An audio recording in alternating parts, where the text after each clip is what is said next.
enggak. Pas Peggy jawab, demi Allah, demi Rasulullah, Mak, saya enggak melakukan kejahatan seperti itu. Saya juga sadar, saya itu anaknya orang miskin. Ibu Peggy Setiawan, pelaku yang diduga otak pembunuhan kasus Vina dan Eki, masih meyakini putranya tidak terlibat dalam kasus ini 8 tahun silam. Kartini menyebut Peggy Setiawan tidak berada di Cirebon 8 tahun silam saat Vina dan Eki tewas secara tragis akibat penganiayaan dan pemerkosaan yang dilakukan geng motor. Bahkan saat rumahnya digeledah polisi 8 tahun silam, putranya tidak berada di rumah. Anak saya itu tidak bersalah, walaupun polisi bersekekeh keras bahwa anak saya pelaku utama, tapi saya bersikekeh keras juga, anak saya bukan pelaku utama karena itu memang bukan anak saya. Dan di tahun itu? Di tahun itu anak saya pun lagi bekerja di Bandung. Nah, waktu penggerebekan 2016 juga anak saya tidak ada di tempat, lagi masih kerja di Bandung. Alhamdulillah. Nah, pas penggerebekan sekarang pun anak saya lagi ngechat di Bandung juga. Sementara saat menggeledah rumah Peggy Setiawan, usai berhasil menangkapnya, polisi meyakini penangkapan dan penggeledahan sudah sesuai prosedur. Sejumlah barang bukti pun diamankan oleh polisi, seperti ijazah, raport, foto yang berkaitan dengan Peggy Setiawan. Penangkapan ini membuka tabir dugaan adanya salah tangkap itu. Kami mohon doa daripada masyarakat banyak, tentunya dari pihak kepolisian bekerja sesuai dengan SOP, prosedur yang berlaku. Jadi kami sedang bekerja dan mohon doanya. Bisa dipastikan itu tidak salah tangkap? Insya Allah. Keluarga Vina mengapresiasi kinerja polisi yang berhasil menangkap salah satu otak pembunuhan Vina, Peggy Setiawan. Namun, keluarga juga menilai jika proses penangkapan Peggy yang sudah menjadi buronan polisi selama 8 tahun terjadi sangat cepat setelah kasus ini kembali mencuat. Yaitu rasa syukur, bahagia, dan ucapan yang terima kasih. Namun, tentunya kami juga tidak bisa menyampaikan hal-hal yang tidak baik ya, perihal desas-desus di belakang menyatakan jangan itu salah tangkap gitu.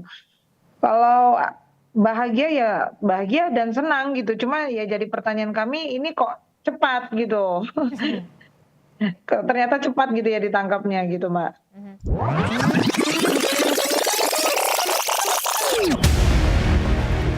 Jurnalis Kompas TV Muhammad Syahri Romdon meliput bagaimana proses rekonstruksi kasus pembunuhan Vina dan Eki pada 8 tahun silam menjadi perhatian warga. 7 tersangka diduga pelaku pembunuh Vina dihadirkan untuk melakukan reka adegan di 3 lokasi penganiayaan, pembunuhan, hingga jasad Vina dan Eki ditemukan. Namun proses rekonstruksi sempat dihentikan karena 7 tersangka menolak reka ulang adegan. Proses penyidikan yang sedang kita rekonstruksikan, ya, cuman tadi karena berhubung dari tersangka tidak berkenan untuk dilanjutkan, makanya kita akan melanjutkan proses rekonstruksi ini dengan peran pengganti. Tadi itu adalah hasil pemeriksaan keterangan para tersangka yang baru ini kan. Tapi di awal pemeriksaan kan kita sudah melakukan pemeriksaan terhadap saksi-saksi. Kini proses hukum kasus pembunuhan Vina dan Eki kembali diusut polisi karena pelaku utama kasus ini masih buron. 1 pelaku Peggy Setiawan berhasil ditangkap. Tersisa Andi dan Dani, 2 pelaku yang sudah menjadi buronan polisi. Tim Liputan Kompas TV. Usai Peggy Setiawan alias Peron menjadi tersangka otak pembunuhan Vina dan Eki, bagaimana dengan pengejaran 2 buron pembunuh Vina lainnya? Kita bahas bersama dengan kuasa hukum keluarga Vina, Dewi Intan, dan juga ada pengamat kepolisian ISES Bambang Rukminto. Kami juga masih menunggu kuasa hukum Peggy untuk bergabung.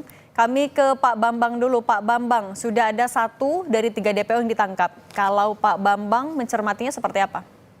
Ya, apa yang dilakukan Polda Jawa Barat ini layak diapresiasi karena sedemikian cepat setelah viral Peggy ini yang sudah ditersangkakan selama 8 tahun segera ditangkap, meskipun juga akhirnya memunculkan kejanggalan-kejanggalan gitu. Itu yang harus jadi catatan juga dan menjadi perhatian semua pihak terkait. Gitu. Makanya terkait dengan pemeriksaan Peggy ini juga harus ada pengawas baik internal maupun eksternal agar tidak berkembang isu-isu bahwa ini nanti muncul ada intimidasi, terus kekerasan untuk memaksa tersangka itu membuat pengakuan-pengakuan yang tidak semestinya seperti itu, karena di masyarakat sudah berkembang polemik terkait dengan kasus ini. Oke, Pak Bambang. Ini Pak Bambang sempat menyinggung juga soal adanya kejanggalan. Kalau yang dari catatan Pak Bambang, kejanggalannya apa aja, Pak?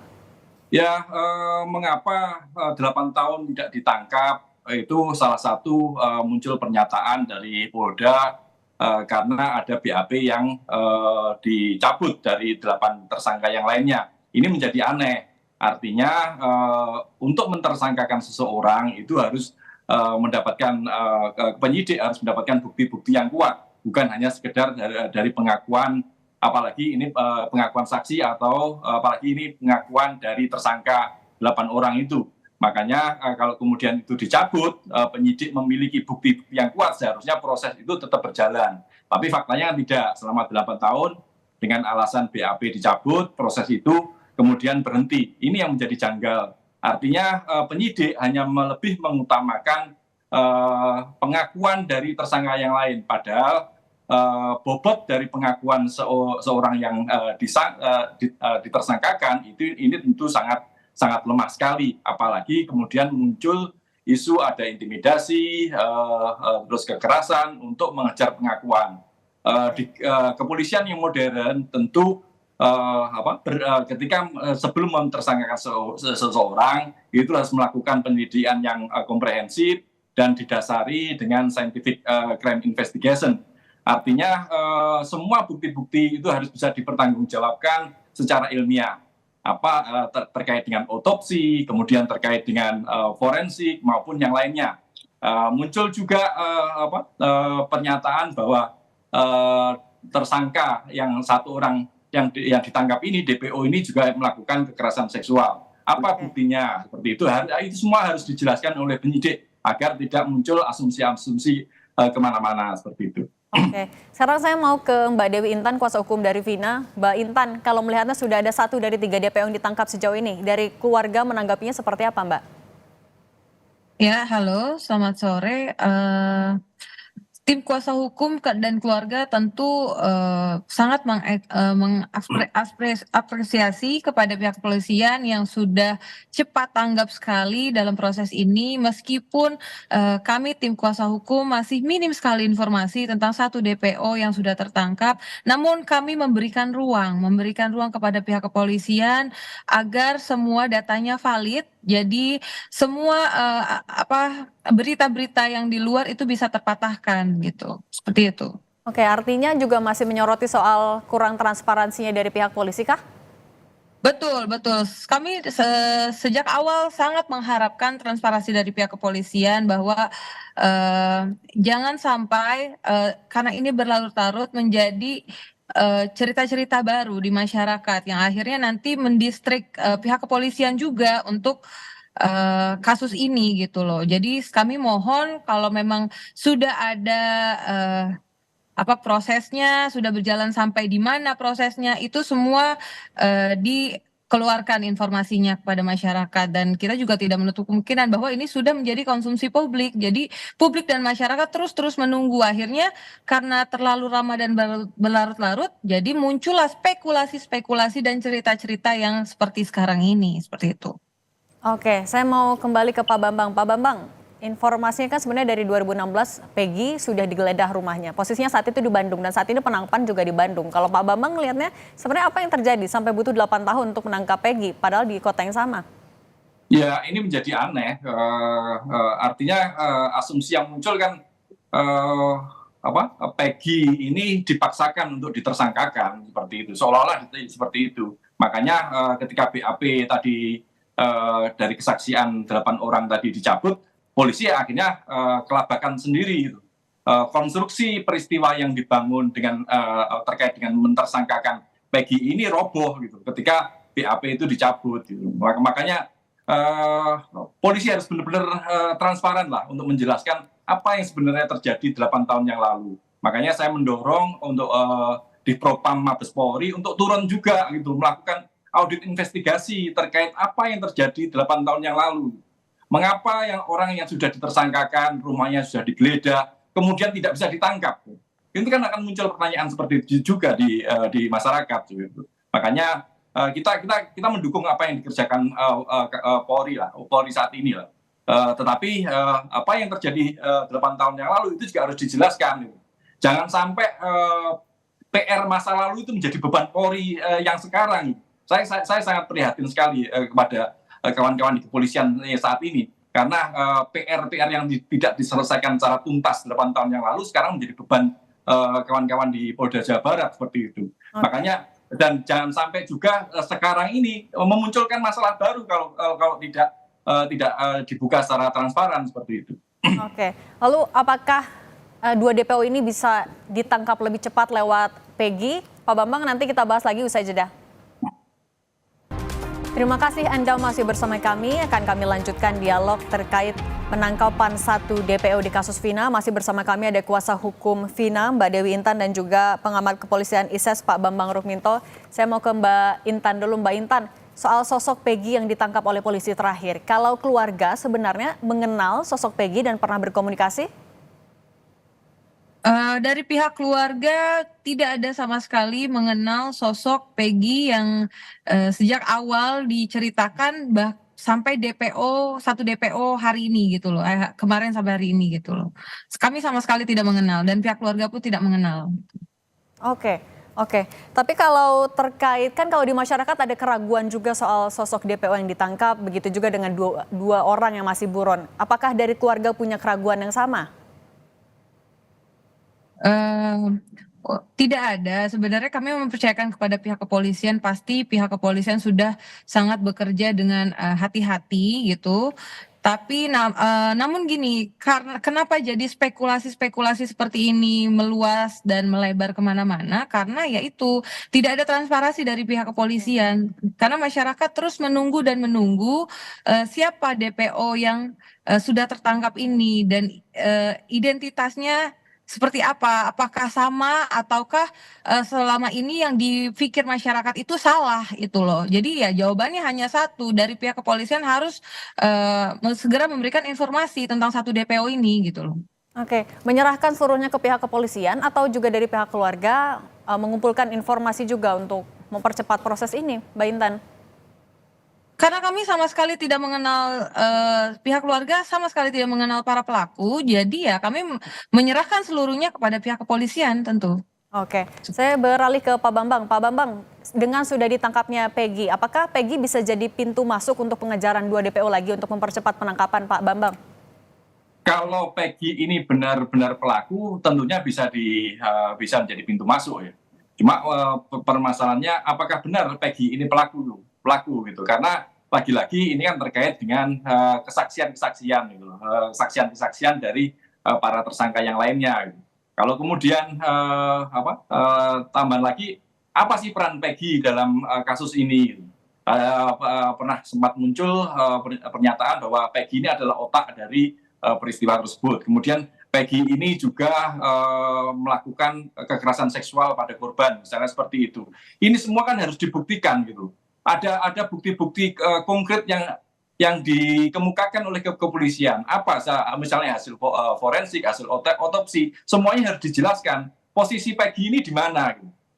Kalau hanya sekedar pengakuan ini tentu sangat lemah sekali. Gitu. Apalagi BAP yang memberikan kesaksian ini dicabut. Jadi dasar mentersangkakan Peggy ini apa? Gitu. Makanya ini yang harus segera dikemukakan oleh kepolisian. Jangan sampai mengulang lagi kesalahan asumsi yang muncul di masyarakat terkait dengan terpidana Saka Tatal misalnya yang merasa diintimidasi dan sebagainya. Jangan sampai ini nanti berlarut-larut Peggy ini pun juga diberlakukan sama misalnya dengan intimidasi, dengan yang lain-lainnya yang membuat pengakuan yang sebenarnya tidak dilakukan oleh dia. ini kan jadi kesalahan kepolisian. Jangan-jangan ada aktor lain yang melakukan pembunuhan seperti itu. Oke. Makanya semuanya harus segera disampaikan oleh kepolisian. Oke, Pak Bambang, ini kan kasusnya 8 tahun sudah berjalan, kemudian ada benang kusut juga lah, misalnya dengan sudah ditangkapnya Peggy, tapi kemudian ada narapidana juga yang membantah kalau mereka terlibat, kemudian juga ada yang soal penggantian BAP dan lain-lain. Menurut Pak Bambang, apa yang harus dilakukan oleh polisi sebenarnya untuk mengurai benang kusut tadi? Harus kepolisian ya tadi sama seperti Mbak pengacara tadi, semuanya harus segera disampaikan secara cepat ya dan transparan. Dan tidak hanya itu saja, harus ada lembaga lain yang memverifikasi dari pernyataan kepolisian. Misalnya pengawas Kompolnas, kemudian ada Komnas HAM. Untuk internal ada di Propam yang harusnya juga turun melakukan audit investigasi. Apa yang sudah terjadi 8 tahun yang lalu? Bukti-buktinya gelar saja bukti-bukti yang ada gitu. Bukan hanya pengakuan-pengakuan gitu. Kalau bukti-bukti itu ada, misalnya ada sperma Peggy ini di tubuh korban, ya bisa saja Peggy ini pelaku dari kekerasan seksual yang terjadi, misalnya seperti itu. Atau ada bercak darah di baju tersangka, itu bisa dikemukakan. Kalau semuanya hanya bukti-bukti itu hanya tidak ada dan tidak dikemukakan, jadi ya masyarakat akan berasumsi kemana-mana gitu. Apalagi berdasarkan hanya sekedar kesaksian pengakuan dari terdakwa terpidana malah gitu. Saksi awal yang tadi sempat disampaikan di Kompas, ada 2 saksi kunci yang sebenarnya dan belum pernah dihadirkan di pengadilan. Itu kan menjadi pertanyaan lagi di masyarakat, kemana mereka? Kenapa tidak dihadirkan di pengadilan seperti itu? Iya, 2 saksi kunci tadi. Oke, Pak Bambang, saya beralih lagi ke Mbak Intan. Mbak Intan, soal 2 orang yang masih buron lagi. Pasca Peggy sudah ditangkap, apakah juga polisi sudah ada komunikasi menyampaikan update pengejaran 2 buron lagi sudah sampai mana? Belum ada, Mbak, belum ada. Bahkan ya jangankan ke 2 DPO lainnya, 1 DPO yang sudah tertangkap pun kami masih minim informasi gitu loh. Jadi ya, tapi tetap kami memberikan ruang kepada pihak kepolisian, jangan sampai kami dan masyarakat mendistrik pihak kepolisian dalam penyelidikan ini. Jadi ya kami minta segera pihak kepolisian memberikan informasi itu sehingga benang kusut, akhirnya asumsi-asumsi masyarakat semua terpatahkan gitu loh oleh pihak kepolisian yang sudah memberikan informasi tentang 1 DPO ini. Apakah betul DPO ini yang dianggap selama ini 8 tahun buron ataukah salah seperti itu. Oke, Mbak Intan, kalau misalnya soal 2 saksi kunci, kan kalau dari ayahanda dari Eki bilang sudah ada komunikasi sebenarnya dengan 2 saksi kunci. Apakah saat itu juga sebenarnya pihak keluarga ada komunikasi dengan 2 saksi kunci atau semuanya yang dilakukan bersama dengan keluarganya Eki? Belum ada informasi tentang 2 saksi kunci tersebut, mungkin ke keluarganya Eki saja gitu. Tapi ke keluarga kami dan tim kuasa hukum belum ada. Oke. Untuk mempercepat proses ini artinya catatan dari pihak keluarga apa saja Mbak Intan? Ya catatannya itu tadi, kembali lagi segera pihak kepolisian, kan kami keluarga almarhum Vina sudah mempunyai kuasa hukum, silahkan pihak kepolisian jika butuh apa informasi ya segeralah kita saling bertukar informasi gitu, jangan menutup informasi, jangan menutup juga jalan gitu kan. Akhirnya jadi kita bisa saling bekerja sama, apakah yang dibutuhkan pihak kepolisian, apakah yang dibutuhkan tim kuasa hukum seperti itu, agar prosesnya segera terungkap dan segera mendapatkan keadilan, kasus ini tidak berlarut-larut dan tidak berasumsi seperti yang sekarang ini seperti itu. Oke, terakhir saya mau ke Pak Bambang. Pak Bambang, soal 2 saksi kunci tadi yang ternyata tidak dihadirkan di persidangan. Sekarang untuk mempercepat penanganannya, apa yang harus dilakukan oleh polisi soal 2 saksi kunci ini, Pak Bambang? Ya 2 saksi kunci ini segera dihadirkan oleh kepolisian gitu.